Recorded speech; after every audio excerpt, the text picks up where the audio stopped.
Media mana bawa suara syaitan? Proklamasi Melayu yang ditaja Tun Dr. Mahathir Mohamad perlu disokong kerana Melayu tergugat dan yang menggugat Melayu ialah DAP. Kata penyokong agenda ini, musuh Melayu sekarang ialah DAP kerana kononnya parti itu ekstrim terhadap Islam dan mencabar hak kaum Bumiputera dalam perlembagaan. Strategi politik mereka yang mahu menguasai negara dengan memancing Melayu menjadi alat sementara waktu sebagai Perdana Menteri, Menteri-Menteri Kabinet, Menteri Besar dan Ahli Majlis Kerajaan Negeri, Datuk Bandar dan lain-lain bagi memancing kuasa, dakwa Presiden PAS Tan Sri Abdul Hadi Awang dalam kenyataannya. Agenda proklamasi Melayu ditolak oleh pemimpin Pakatan Harapan. Malah Naib Presiden Amanah Datuk Seri Dr. Mujahid Yusof dengan terus terang menolaknya. Saya kurang setuju proklamasi Melayu bukan sebab saya anti Melayu, sedangkan saya juga berbangsa Melayu. Tetapi saya bimbang Melayu telah diheret kepada kancah politik berorientasikan kebencian, permusuhan, agenda peribadi dan dendam kesumat yang tiada berkesudahan. Paling saya bimbang ialah agenda Melayu hanya diiktiraf ianya satu agenda apabila aku yang menetapkannya, tegasnya dalam satu kenyataan di Facebook beliau. Secara tersirat, Mujahid bimbang agenda Melayu itu ditentukan oleh kumpulan yang jelas membenci kaum lain di negara ini walaupun tidak mengaku mempunyai sifat sedemikian. Abdul Hadi terus mempertahankan pendiriannya menerusi tulisan yang bertajuk Rasulullah SAW Teladan Perpaduan Umat yang diterbitkan oleh Harakat Daily pada 8 Mei lalu. Kaum Melayu dipermain-mainkan dan ditipu secara terang-terangan dalam kejahilan serta kelalaian mereka. Mangsa kejahilan tersalah langkah politik menghidapi penyakit rasuah, mengalami keruntuhan moral dan lain-lain penyakit dalam keadaan mereka berpecah dalam perkara cabang agama, fahaman politik, perebutan pangkat dan harta.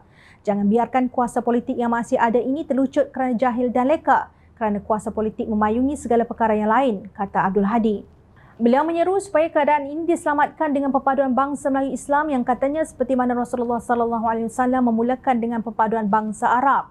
PAS menyokong usaha permulaan Tun Dr. Mahathir Mohamad untuk menemukan para pemimpin Melayu, para ilmuwan, parti politik, pertubuhan bukan kerajaan, NGO dan orang-orang yang berpengaruh, ujarnya. Beliau menuduh pihak yang menolak agenda proklamasi Melayu melakukan tindakan matlamat menghalalkan cara.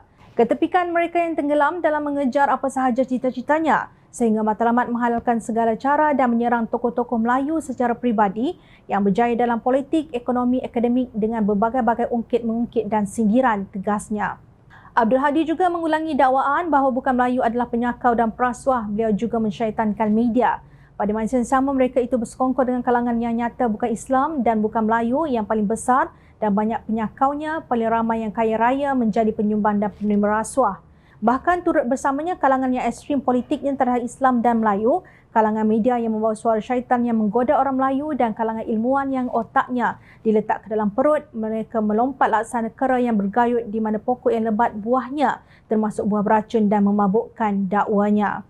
Selain itu, Abdul Hadi juga menghina umat Islam Melayu kerana menganggap mereka bangsa yang mundur.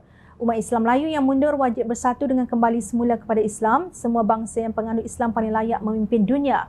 Inilah perkara yang sangat ditakuti oleh musuh Islam kerana kedengkian mereka terhadap Islam, bukan kerana mencari kebenaran, katanya. Kita tidak tahu daripada sudut apa kemunduran orang Melayu Islam itu. Adakah kerana mereka mengamalkan politik majmuk maka mereka dianggap mundur?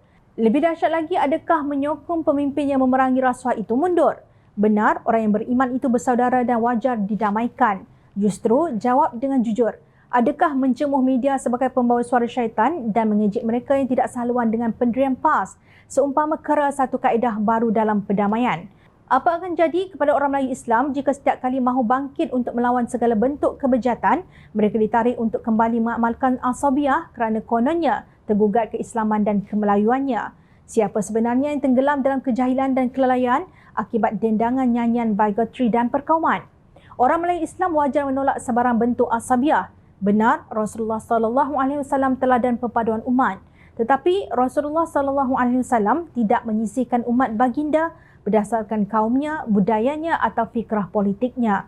Justru untuk menteladani Rasulullah SAW, jauhilah prasangka buruk terhadap orang lain walaupun mereka tidak sama dengan kita. Ingat, rakyat sentiasa memahati.